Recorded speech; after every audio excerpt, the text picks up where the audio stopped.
Hi everyone, welcome to tonight's webinar and welcome to the 350 participants who've joined us live tonight and to everyone who's watching the recording. Next slide. MHPN wishes to acknowledge the traditional custodians of the lands across Australia upon which our webinar presenters and participants are located. We wish to pay respect to the elders past, present and future for the memories, the traditions, the culture and hopes of Indigenous Australia.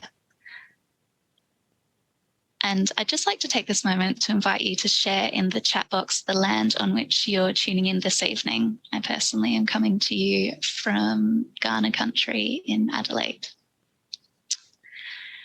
So, hi everyone, my name is Jacquie Lee and I'll be facilitating tonight's webinar for you.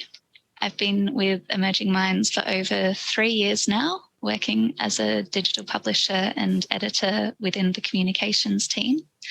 My role involves liaising with our authors to produce engaging, accessible and evidence-based content across a variety of mediums, including webinars, and it requires a comprehensive knowledge of issues and support strategies related to infant and child mental health.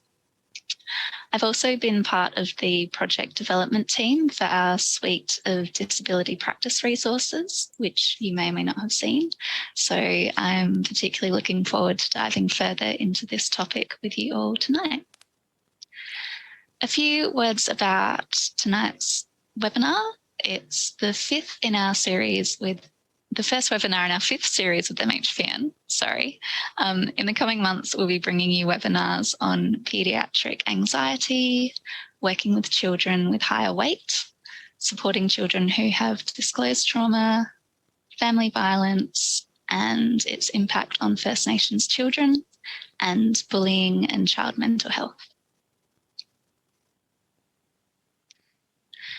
Before I introduce our panellists, I just wanted to acknowledge the importance of being guided in this space by the lived experience of people with disability. I'd like to invite us all to recognise the children, young people and adults within families and communities with many and varied lived experiences who have come before us. We appreciate the experiences of people whose pain, trauma and heartache, including harmful systemic practices, require recognition and compassion. At Emerging Minds, we are committed to valuing the voice and expertise of lived experience. So, you would have received a copy of everyone's bios when you registered. If you missed it, you can find and download them by clicking on that information icon I mentioned earlier. I'd like to first welcome Beck Edser, our child and family partner, who's joining us this evening. Hi, Beck. Hi, Jackie. Thanks for joining us. Now, your role as Emerging Minds' Child and Family Partnerships Coordinator involves supporting the lived experience contributions of parents and children. What made you decide to share your own lived experience with us tonight? Well, I think it's a pretty hard gig for people to talk about their children and family like this. So if I'm asking other people to do this, then I better be able to do it myself. Also, with regard to tonight's topic, I feel as though I have a good range of insight from the journey that I've been on with my child, ranging from instances of really amazing practice to also some not so helpful examples from the practitioners that we've engaged with. So thanks for having me on the panel tonight. Thanks, Beck. We're really grateful to have you and your wisdom. So look forward to hearing more. Next, I'd like to welcome Erin Bulluss, clinical psychologist. Erin, what would you describe as the key factors in your approach to working with children with disability? So the approach I like to take is a really person-centred, individualistic approach. So I like to hold back from having any preconceived notions on the basis of, diagnosis or any other kind of, snapshots of information, and really just get to know the people that I'm working with and their experiences, and work from a really needs-based model. So rather than looking at kind of I guess, trying to make somebody sort of function like other people, I like to figure out how to best meet that individual's needs and work from there. So rather than focusing on kind of treating a condition or managing a disability, I like to focus on helping individuals to really improve their mental health and well-being. So quite a holistic kind of approach in terms of seeing the whole person rather than just a sliver of the person. Yeah, fantastic. Yeah. That sounds like a great approach for any interaction in life, really. Yeah. Thank you. I look forward to hearing more. And finally, I'd like to welcome speech pathologist Kate Headley. Hi, Kate. Hello. Thanks for joining us again. How have you found taking a child-centered, family-centered and communication-focused approach benefits your work with children and families?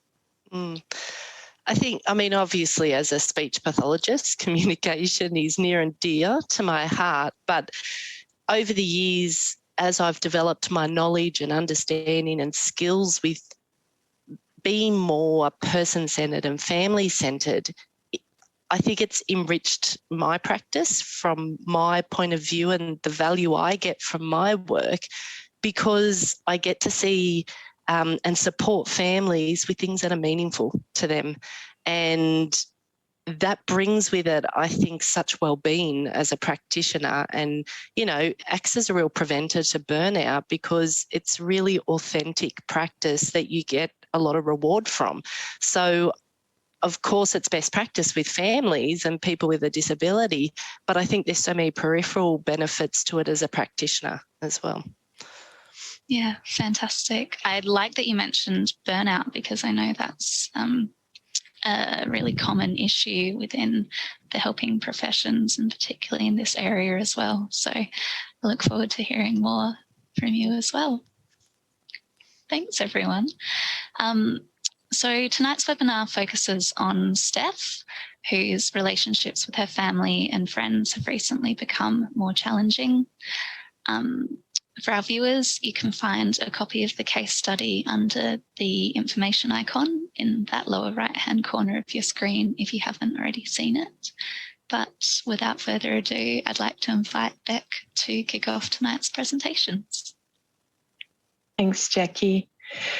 The first thing I would say, and I do say to anyone working with my child, is that we prefer not having labels assigned to him, especially while he's so young. We have gone through the process of having him assessed and diagnosed, but for us, this was mostly a means to an end, that being that early intervention and support was necessary for him to function as he needed to at preschool and primary school, and the supports that he requires can cost a lot.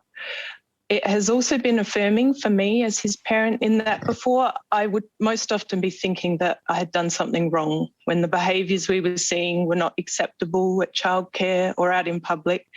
But now these behaviours and his preferences make more sense to us in the context of his neurodiversity.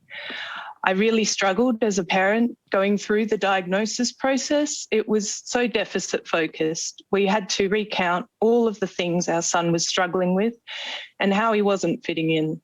At times, with him listening to us, telling this to a practitioner, when all we want to be able to do is build him up and present the best version of him to the world. We're so very grateful that he has been able to access the supports that he does have in place now. And these supports have and do make a world of difference to him, our family, and for his school and social interactions.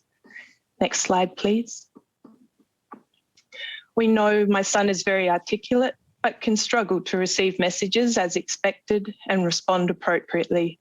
He practices how to respond and interact in conversations with his OT and speechy, and he tries so hard to say the right things even when it doesn't always make sense to him. And I know how hard he's trying to make sense of these things by the incredibly thoughtful questions he poses to me.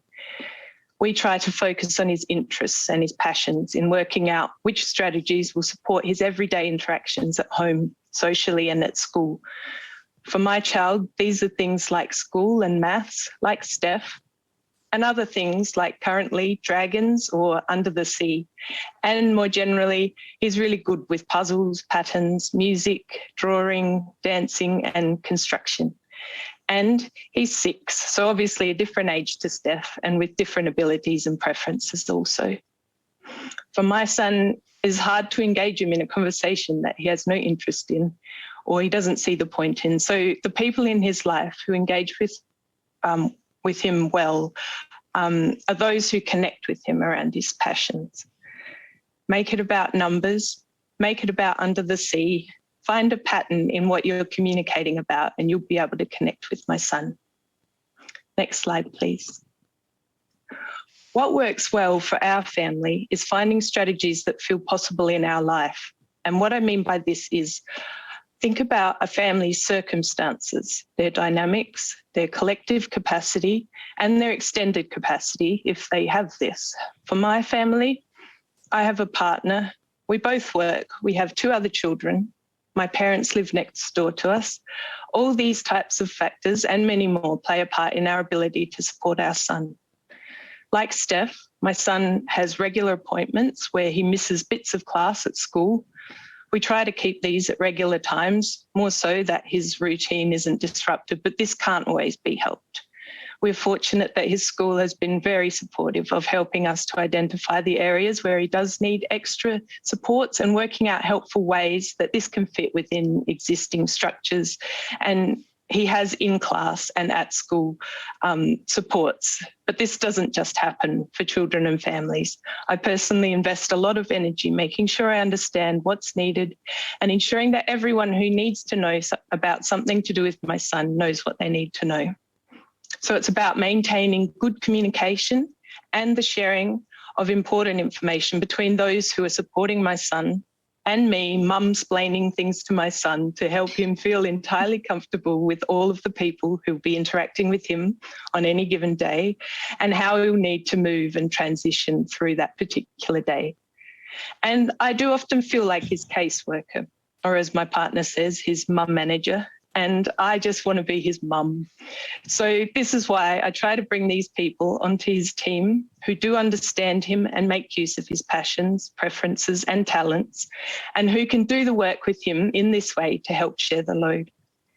Having this team means so much to us because we have experienced having known support strategies for our son being disregarded.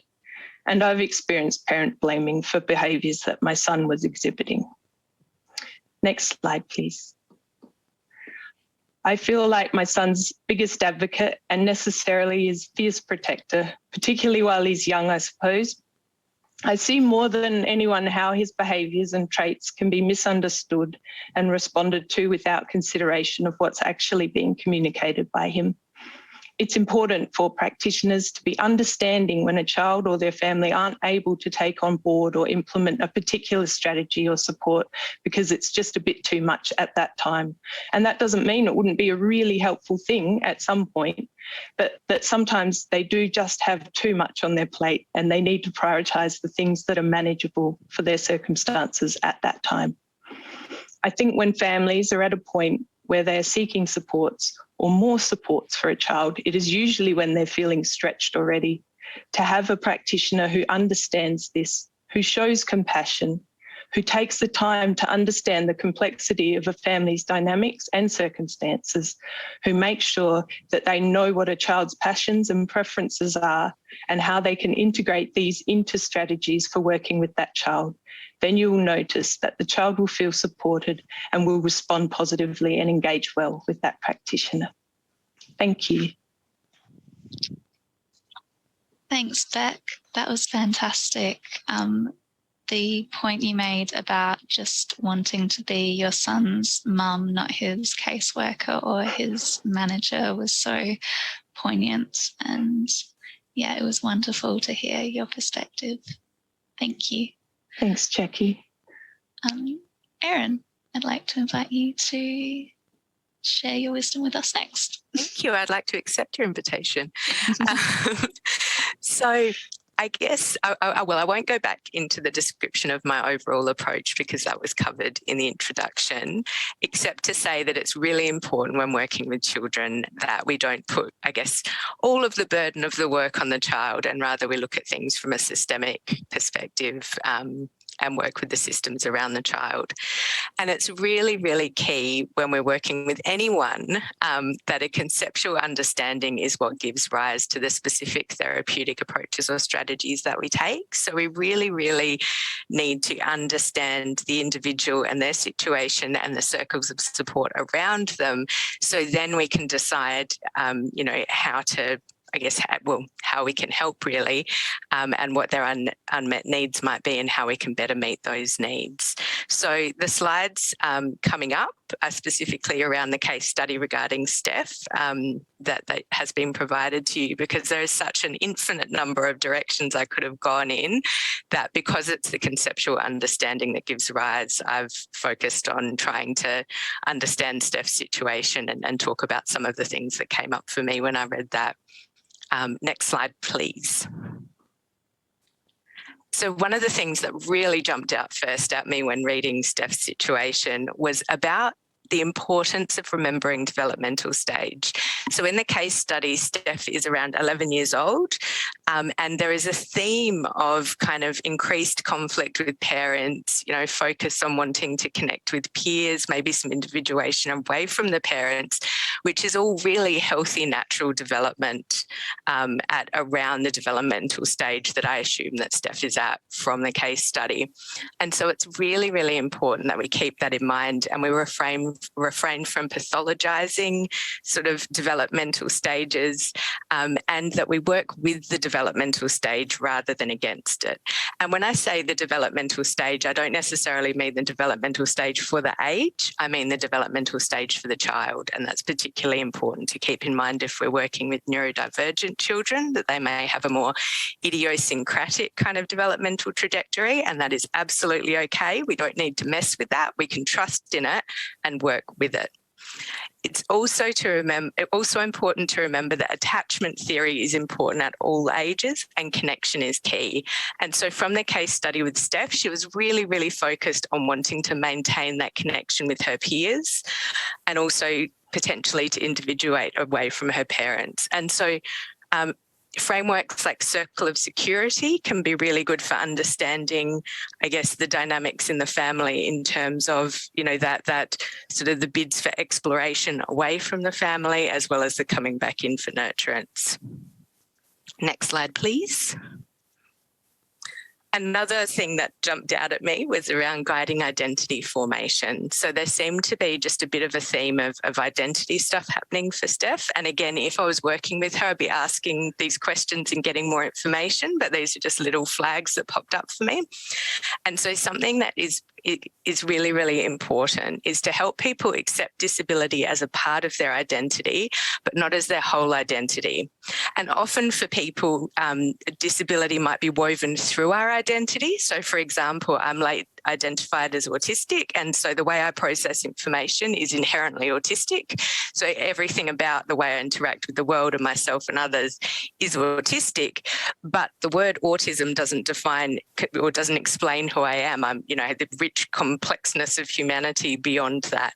So when we're working with children, we want to help them to embrace or accept their disability, but also to see themselves as this rich, complex human beyond that as well. And it's really important to make sure that approaches by everyone who comes in contact with the children, if that's even possible, reflects this. So we want everybody to see the child as a child, not as a disability, but also not to shut down the fact that the child experiences disability or is disabled. It's also important to remember that the message from having a lot of appointments, especially individual appointments, can be I'm broken and I need fixing. And so while we want to provide an appropriate amount of support, it's really important just to keep in mind that that could be kind of an implicit message that the child is receiving, particularly if there is a lot of appointments going on. Next slide, please. So for that reason, I like to encourage families to take stock of formal supports, particularly when they've been in place for a long time and are quite intensive, and just purely to reflect and think about how they're helpful and how each support is helpful, whether it needs to be at that particular rate or whether it could be less often or done in a different way, or whether there are other supports that are missing that might be more helpful as the child grows and develops and their needs kind of shift and change. So sometimes less is more, but we also don't want to leave the child unsupported as well. It's just that this need for support can change over time. And it's also tricky to navigate because the NDIS funding model can encourage over-servicing because there's that kind of use it or lose it sort of approach. And so it can be important just to keep in mind the impact of a lot of appointments on a child and how that can also impact on their natural development in terms of engagement with school and peers, like we see a bit happening in Steph's case study. Next slide, please. So overall, we want to look both at the sphere of influence that we have and the child has and the parents have and the support systems have, and also the circles of support systems around the child. And these are on the slide together because they're both round, but also because they work together conceptually. So we want to look at the circles of support and then define what each of those circles of support can reasonably influence and what is outside of our kind of circle of control or influence. We want to be creative by working with all of the circles of support and systems. So perhaps we might want to pull back on individual appointments with the child and work instead with some of the support systems to support the child.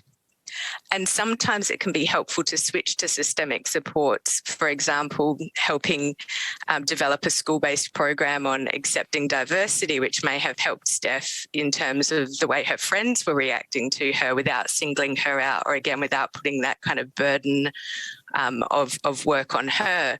Although we might also want to teach her some self-advocacy and assertiveness because that's within her sphere of influence as well. Thank you. Next slide, the end. Fantastic. Thank you, Erin. Gosh, there's so much rich content in there, and I can really see how the spheres of influence and the systems that you were talking about align with what Beck was saying about having the team around the child and having these different facilitators to help enact those systemic changes and provide more support for the family. Yeah, thank you. Absolutely, thank you. Finally, Kate, I'd like to invite you to take to the stage. Thanks, Jackie. Pardon me, I'm on the tail end of being a bit unwell, so sorry for the throat clearing.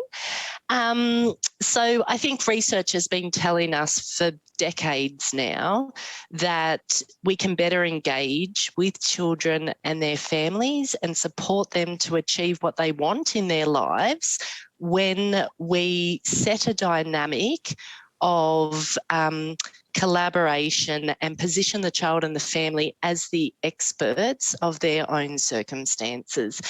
And I think as a provider of a service, what that means is that I need to shift my values over what I see as my role, what drives my role when I engage with people that I work with. And so I've put the picture of the window there because what that means is we really need to put that expert model out the window. That needs to go. It just should not be part of a person-centred or family-centred practice model. In thinking and reflecting on what that means for us as practitioners, I think what we need to do is put more emphasis on and value more what we're asking of children and families when they engage with us. So we need to reflect on the fact that children and families are taking a huge interpersonal risk when they start to engage with a new provider of a service. They're investing their time, their energy, they're investing their hopes and their dreams, and they're investing financially in that as well. We need to genuinely understand and view the child and the family as the experts in their own circumstances. They know what works for them. They may not have the words to describe that, but we can use our skills of observation to help them to unpack and discover what they have already tried, what's worked, what hasn't worked, why that has worked for them, or maybe why what didn't work. And then I think we need to build into our own practice lots of opportunities to reflect on how we work with the people we work with, so that if we find ourselves slipping back into an expert model where we're dictating what we work on and how we work on it, we need the time and the space and I guess the support to reflect on that and why we're doing that when research tells us that that's not the most effective way to be working. Next slide, please. So in some of the skills that I have certainly worked on in my own practice, and I support other clinicians to work on to be able to throw that expert model out the window, is developing skills around active listening. So to be able to genuinely hear what a child may want or need, or a family wants or needs. So for example, if a family in conversation said to me a comment like, "It was really exciting last year when another boy invited him to his party," I need the listening skills to be able to observe that comment and see that as an opportunity to start opening up a conversation about what might be some of the hopes and dreams and current goals that this family hold for their child. I think we need to think about how we collect information when we work with children who have a disability. So this may challenge us as providers because that child may not be verbal, that child may not have the conversation skills that we were trained in how to collect information. So that may require us to develop some new skills, to collaborate more with people who know that child really well.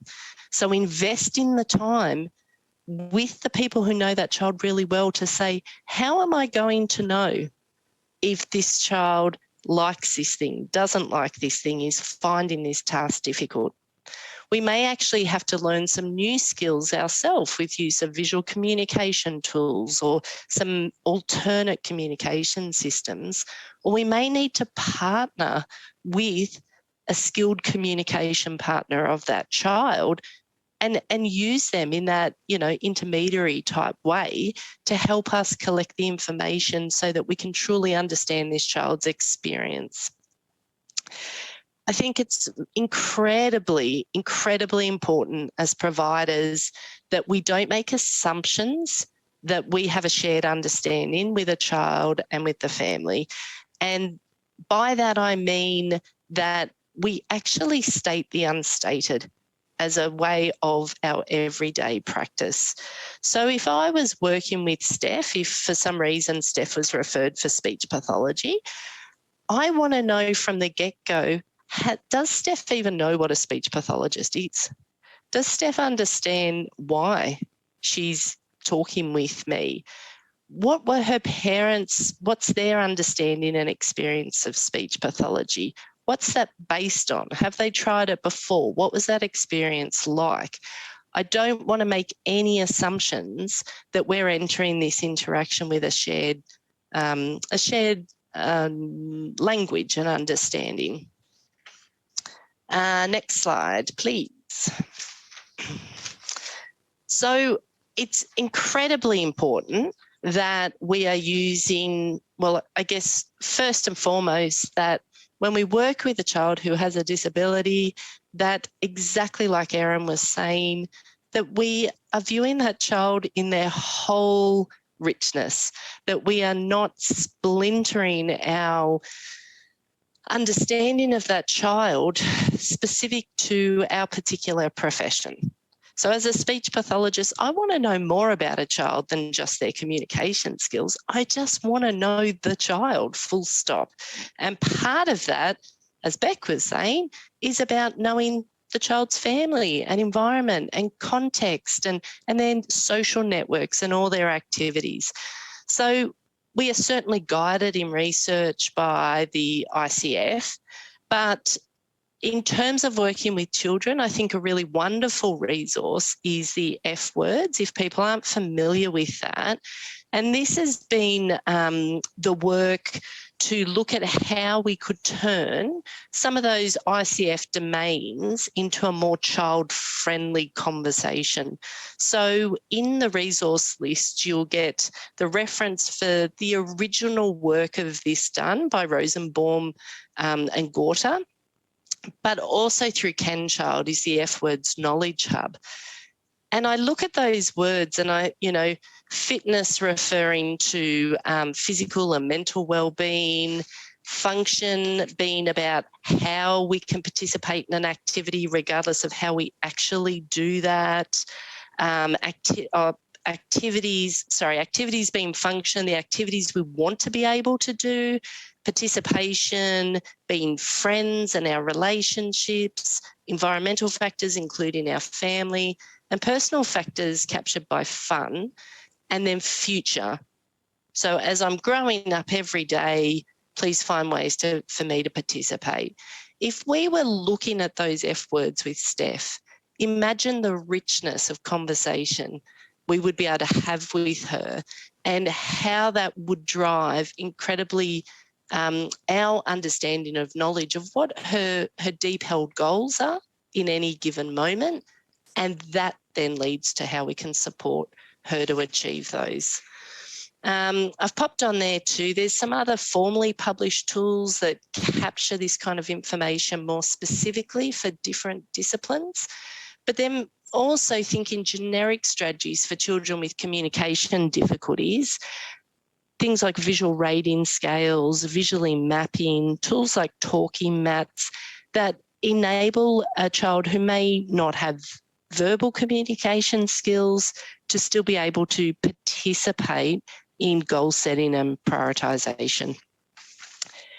And then finally, if we go to the next slide, I guess for me, an overarching principle for all my work is we then need to look at co-design.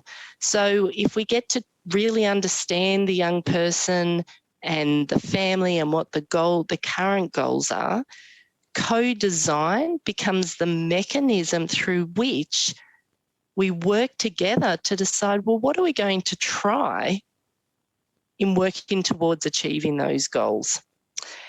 And really importantly, how are we going to know if change has occurred?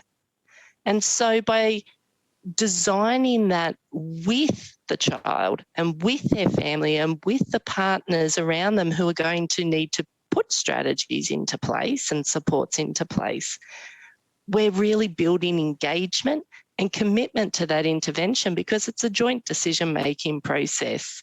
And then for me, crucially, and I think it really picks up on Beck's point, is co-design also means that we recognise context and we recognise that for all of us in life, our needs in any given moment and our priorities in any given moment change and flux depending on what's happening in our life. And co-design enables that to be the case in our work with children with disability. And so, in a nutshell, I kind of chose to focus tonight on those key kind of principles of practice. Fantastic. Thanks, Kate. There was so much amazing information contained in there, and I know that we could deep dive into each of those slides and probably do a whole another webinar just on that. I hope you don't mind me sharing with everyone that it's not just any illness that you're on the tail end of, but it's COVID, and we're so impressed and grateful that you've still joined us for tonight's webinar. And a reminder to everyone as well, those resources that Kate mentioned can be found by clicking on that information icon in the lower right-hand corner of your screen. Amazing. Thank you, Kate, and thank you, Erin and Beck as well. We've now reached the question and answer part of tonight's webinar. And so I'd like to invite you, if you have questions, please submit them via the speech bubble icon in the lower right-hand corner of the screen. But to kick us off, Beck, I'd like to direct a question to you. You mentioned how deficit-focused some of those early assessments and sessions can be. I was wondering, how can professionals best approach the early sessions with a child with disability where the primary aim is to gather information for their assessment? Yeah, sure.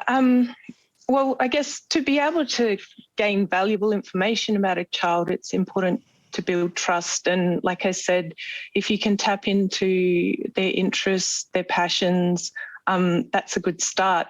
Depending on the age of the child, it can be better to have an initial meeting with the parent or carer first. For my child, he absolutely hates being talked about and will become really agitated if a practitioner or anyone for that matter is asking a lot of questions about him in front of him.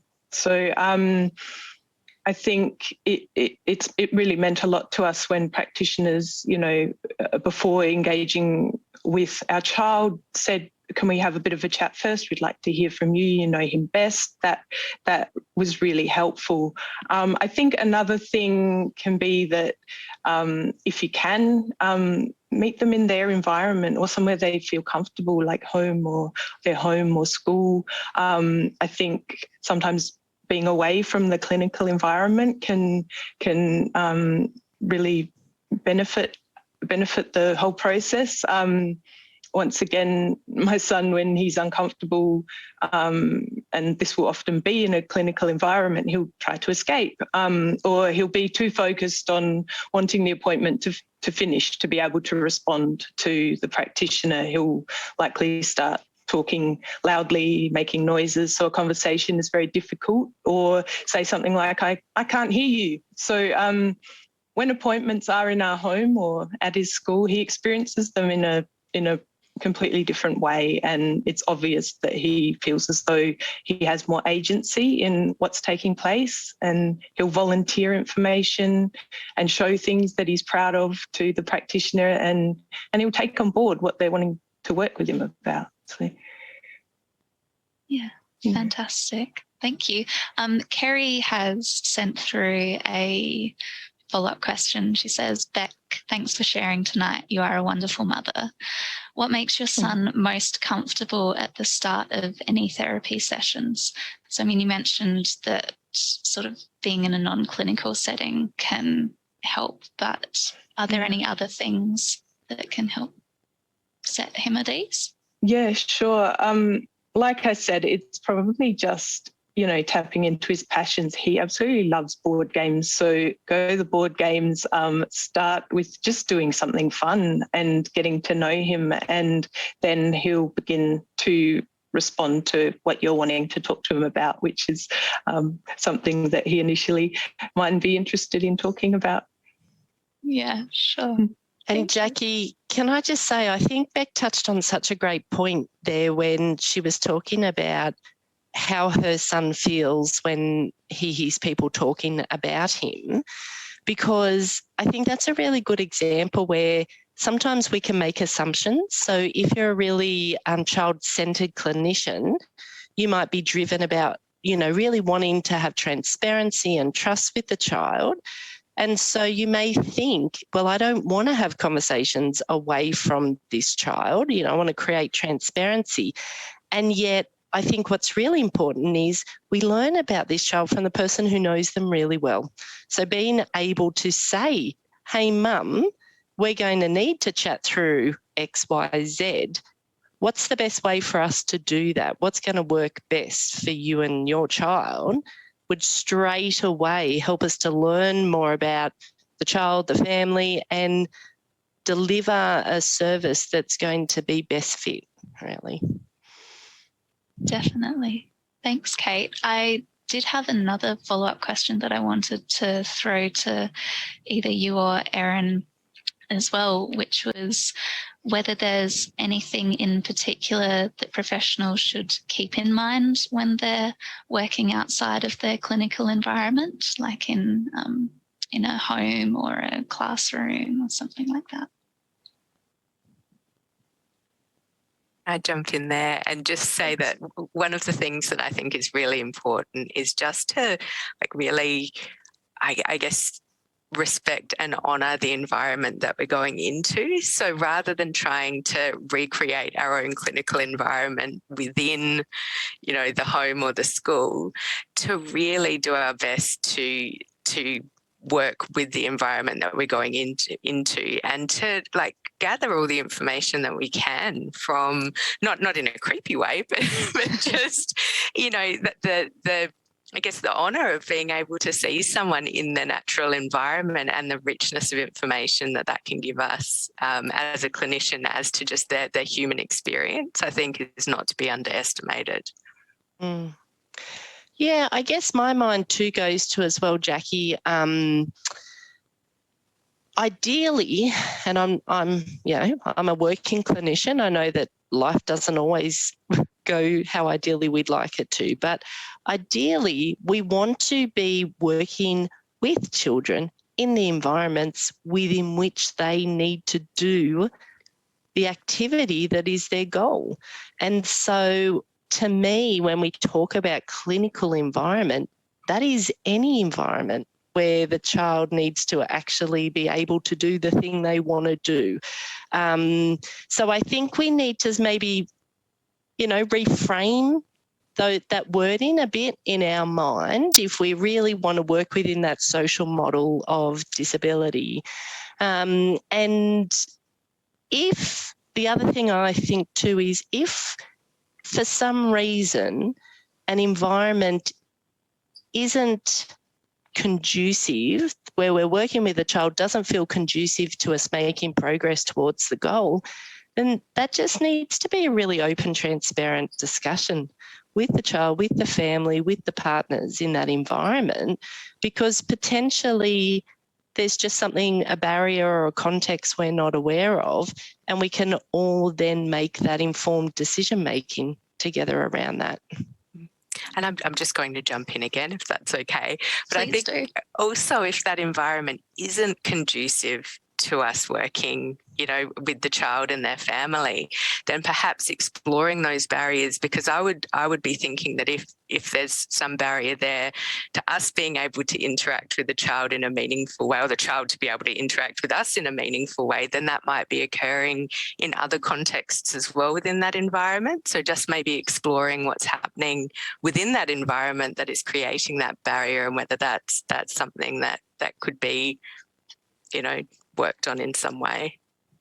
Yeah, sure. That ties into a question we've received from Ime. I hope I've pronounced that right. Sorry. So, for example, what if the barrier was the parent's capacity to support the child to develop their communication skills? So, this Ime has said that they have a client their parents don't have the capacity to use visual aids and gestures, and so they're wondering how they can empower their client and the parents at the same time.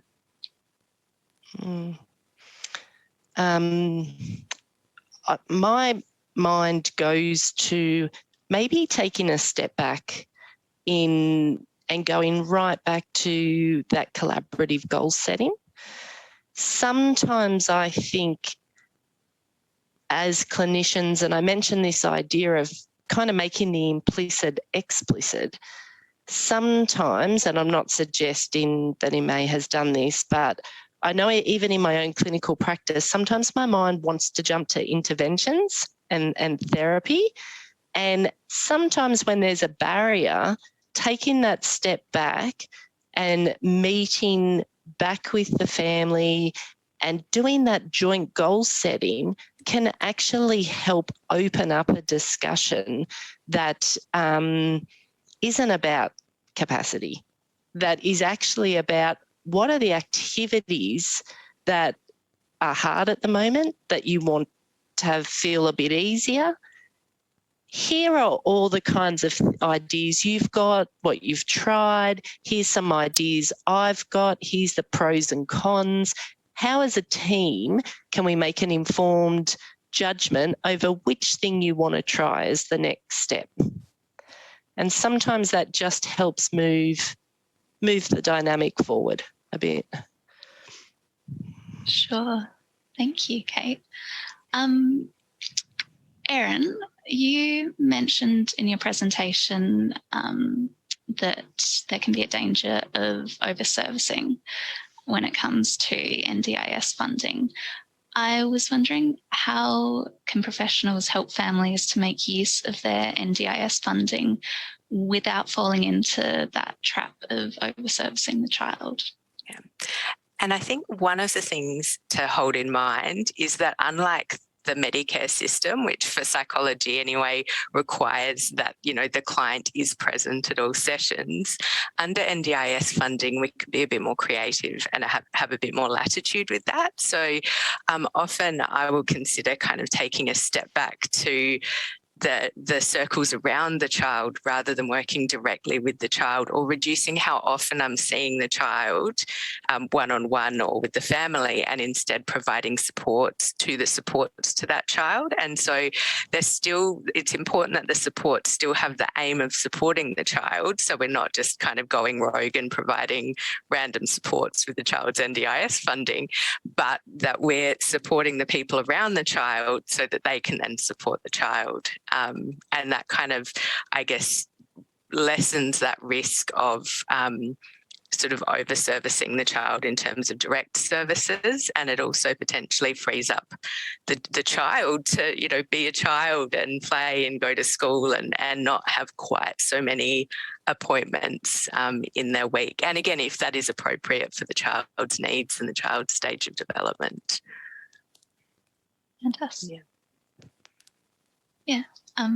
Beck or Kate, did you have anything you wanted to add before we move on to the next question? Just that I think that's a really great approach to take, I suppose, Erin, because, I know there's been times where, even when my son was 4, we had this aha moment where he sort of said, "Mum, why do I have so many things?" And I'm like, "What things? What are you talking about?" He goes, Sissy and Butter, they don't really have all the things that I have. And we realised, he had a whole lot of appointments and it was too much for him. And he needed that time to just be a kid, like you say. I think to be able to talk to parents away from the child can, like I've already illustrated, that can just be so useful to the work you are able to do with them, that I think it's really well worth looking at trying to be creative with how you can use funding. And I think it's important as a clinician that we feel confident to know how to explain and help families and other supports around a child, to support people to understand that there's many ways that services can help a child achieve their goals. And so I kind of recommend to clinicians often, because a lot of clinicians will say to me, I feel like I've inherited this model. Like the family's come to me and said, I want weekly speech pathology appointments. But I would challenge that and say, well, what were your conversations like with that family in terms of understanding where they got that perception from?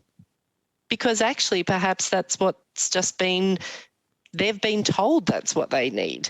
So I think as providers of service, we can build our own skills in how we support people to think about the different ways we can support children to achieve their goals. And AT can be great, like assistive technology. There's some great apps and all sorts of things. And obviously, again, within the NDIS guidelines and what the funds can be spent on. But, there's lots of different ways that we can support children other than just the one-on-one kind of traditional therapy sessions. For sure. Thank you. Beck, we've got a question that's come through from Daniel. How can professionals best support children with disability and their families through big life transitions, such as starting or changing schools, moving house, parental separation, kind of thing? Yeah, well, like any child, they'll probably need a lot of reassurance and potentially more preparing conversations and consideration than for other children. Social stories have been helpful for my child, which his OT in particular has created for him.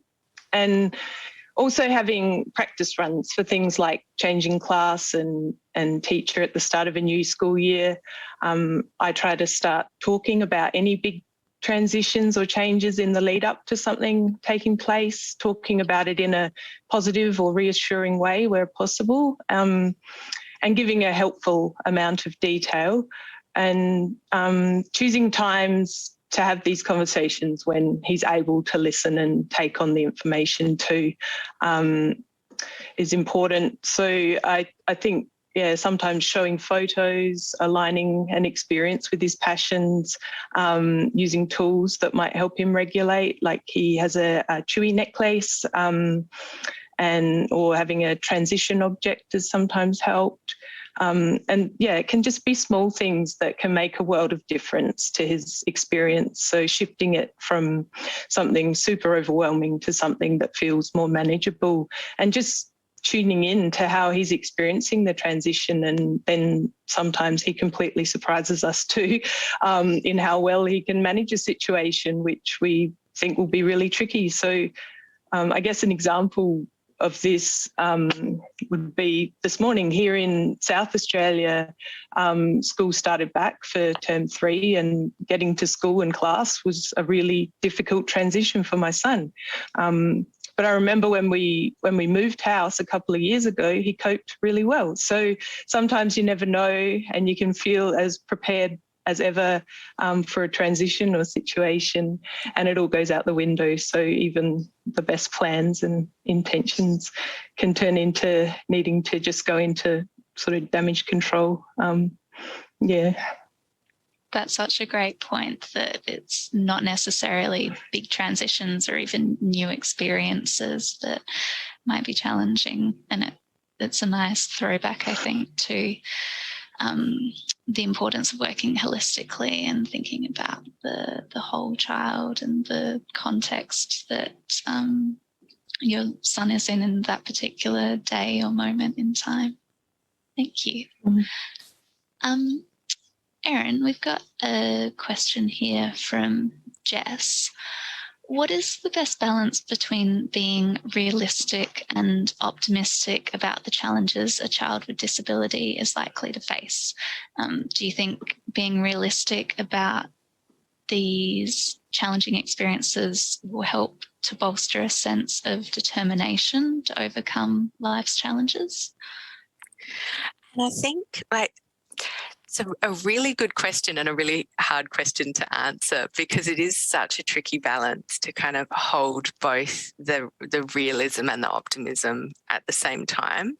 And I think to answer kind of the first part of the question, I think a big part of it is how comfortable we as the adults in the child's life feel with that kind of dialectic and holding both of those kind of almost opposing viewpoints at the same time, and being able to be quite matter-of-fact about challenges, but also without then catastrophizing ourselves about those challenges or getting into a kind of, no, you won't be able to do it kind of mindset. And so I think it's really important to be realistic about challenges, because otherwise we can almost invalidate the child's experience, because they're feeling the challenge. Like even if they don't have words for it, like the child knows that there's a challenge there because they can feel how difficult it is. Or maybe they can't yet and they think everybody finds the thing that challenging and then wonder why everybody else seems to be,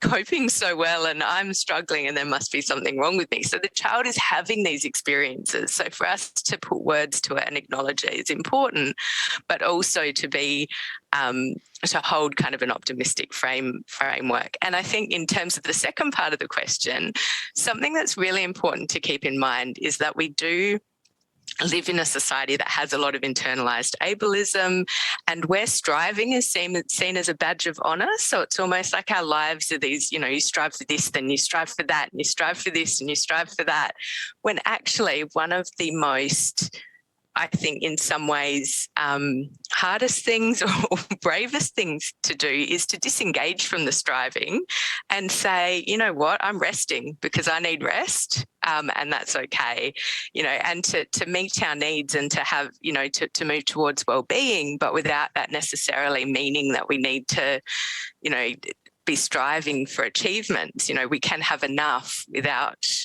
having to continue that sense of striving and overcoming, if that makes sense. Yeah, that's good advice for everyone, not just the child with disability. That sort of flows nicely into, we've had similar questions from Phil and Carly around how professionals can help children and families who may have internalized the deficit focus. How can we help children to reframe their identities? So, for example, Phil mentions, when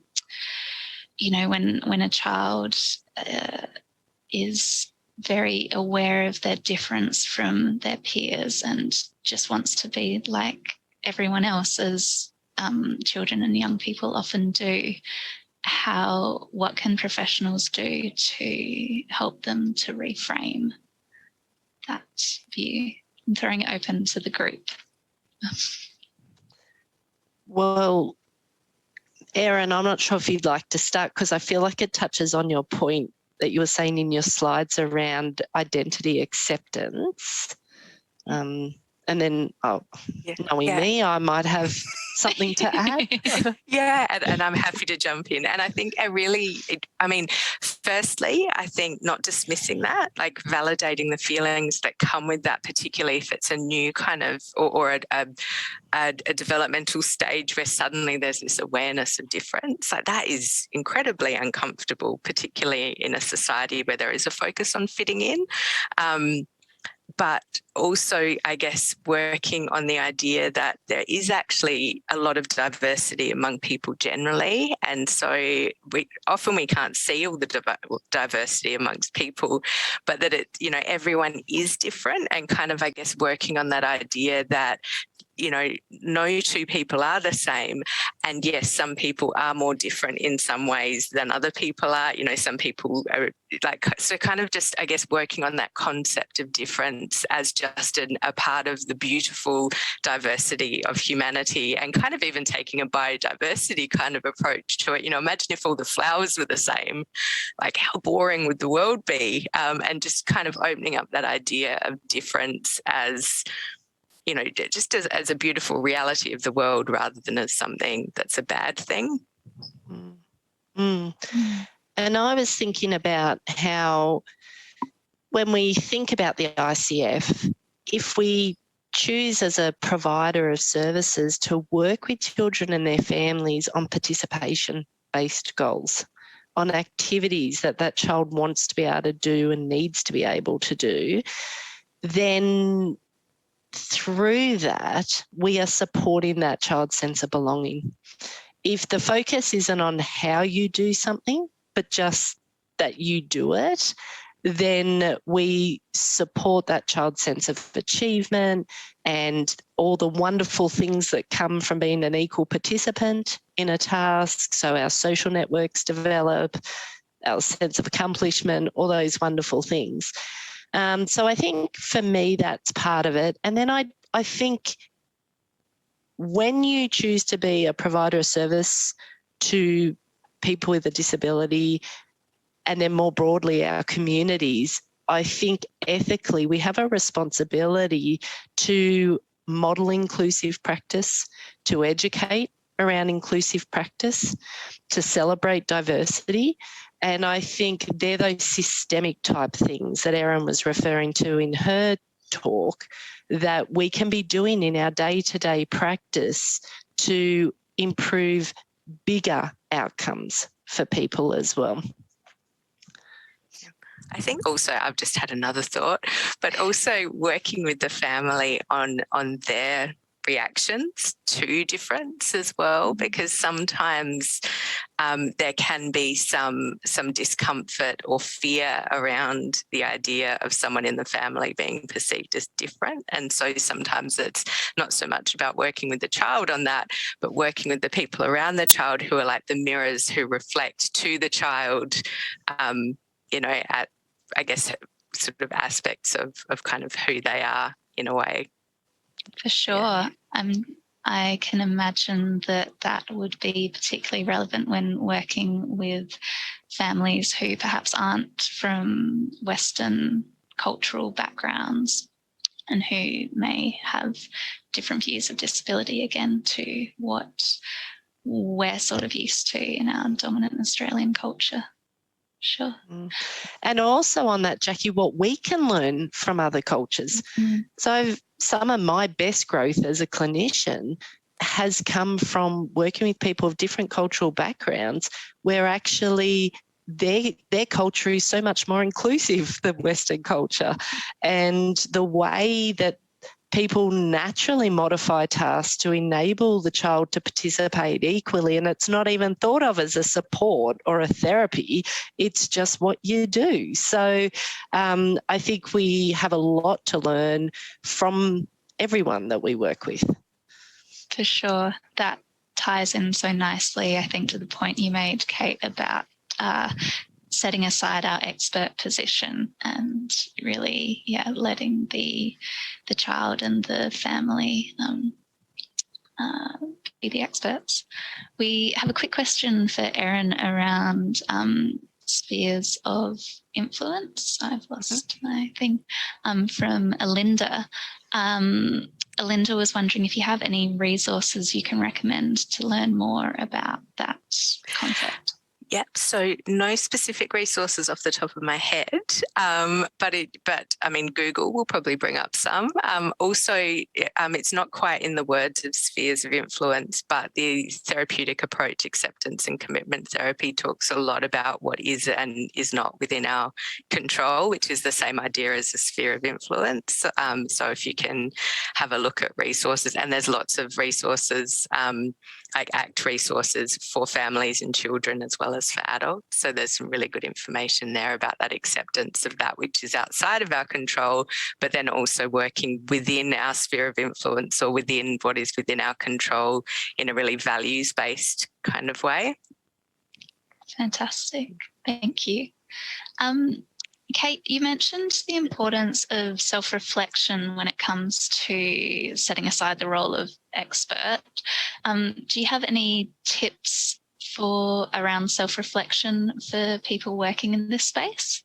I think probably my best tip is if you haven't got professional supervision, I would absolutely try and prioritise how you can get access to that. And in doing that, trying to find someone who is going to be the right level of challenge for you as a professional. Because I think sometimes in our busyness of our, day-to-day working lives, it can be really hard sometimes just to be able to step outside of the everyday experiences and be, challenged to look at things objectively and from different viewpoints. And I think that's one of the great roles that a professional supervisor can provide. So I certainly, would have that as a primary recommendation. And then The other thing I would suggest that's really important, if people have an opportunity to learn about emotional intelligence, and sometimes we learn about this and we're thinking about it in terms of our work with children and families, but I would say it's equally valuable in informing our reflections of our own practice and understanding what why we might practice and have a tendency to practice in a certain way, why we tend to create dynamics in the way that we do.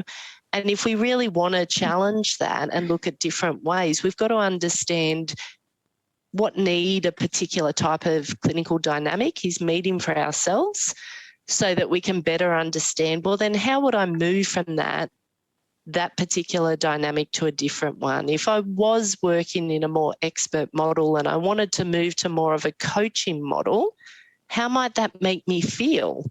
And, you know, how would I manage those feelings and all that kind of stuff? So I think it's a really critical part of, we often talk about, and I do a lot of clinical education of students, and we talk about developing reflective skills for the what we're doing as therapists. But I think it's even more important to reflect on how we're doing it and why we're doing it the way we're doing it. Thank you. We've got time for just one more question, sadly. And I am looking for a question for Beck. We've had quite a few and they're all fantastic. There was one in particular that I wanted to find. How would you, Beck, thought I found it, I hadn't.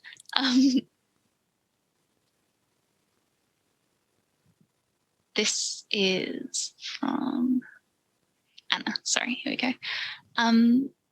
You have obviously been very supportive of your son's neurodiversity. Do you have any advice for professionals who are maybe working with parents who are less supportive? So Anna mentions parents who think that their child will grow out of their current difficulties, but there may be a variety of reasons that parents may be reluctant to engage. Do you have any tips for professionals to kind of develop those relationships with the parents that can help change that, shift that reluctance? Yeah, I'm not entirely sure, because I don't think, that wasn't within my experience exactly, but I suppose, I